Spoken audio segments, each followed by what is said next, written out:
Bonjour à tous. Pouvoir se rendre sur les lieux où la Bible a été écrite, où les personnes dont elle parle ont vécu, est un privilège exceptionnel. Effectivement, on se promène dans des villes qui s'appellent Jérusalem, Césarée. On voit le paysage que ces personnes ont vu, parce que certains paysages n'ont pas changé depuis l'époque de Jésus ou l'époque des patriarches. Il y a des noms qui évoquent des épisodes de la vie. Par exemple, Hébron. Lorsqu'on dit Hébron, on pense tout de suite à Abraham. Et effectivement, ici est passé quelque chose de particulier. Dans le chapitre 23 du livre de la Genèse, au verset 19 et 20, il est dit « Après cela, Abraham ensevelit sa femme Sarah dans la grotte du champ de Macpéla vis-à-vis de Mamré, c'est-à-dire Hébron, dans le pays de Canaan. Le champ et la grotte qui s'y trouvent demeurèrent à Abraham comme propriété funéraire achetée aux Hittites. » Alors on a là ici le nom d'Hébron. Et quand vous allez à Hébron, à l'heure actuelle, vous avez effectivement le tombeau des patriarches.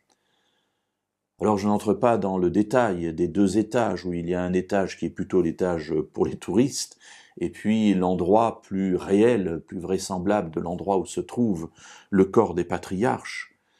Mais il y a là quelque chose d'extrêmement émouvant, qui, pour moi, me rappelle constamment que, bien que la Bible soit attaquée de toutes parts par des gens qui remettent constamment en cause son authenticité, eh bien, elle me rapporte des événements qui, pour moi, sont historiques.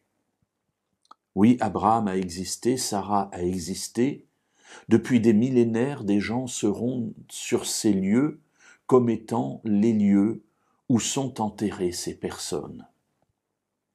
Comment douter de l'existence de ceux dont on a retenu le lieu où ils sont ensevelis? On parle ici des patriarches, on parle ici des matriarches.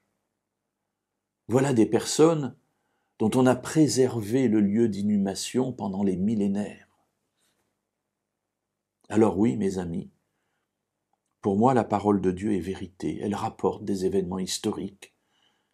Et ces événements, lorsque nous allons dans ces pays, nous pouvons cheminer sur ces routes et passer par ces différents lieux et retirer ainsi, pour nous, la certitude de l'historicité de ces événements qui s'y sont déroulés.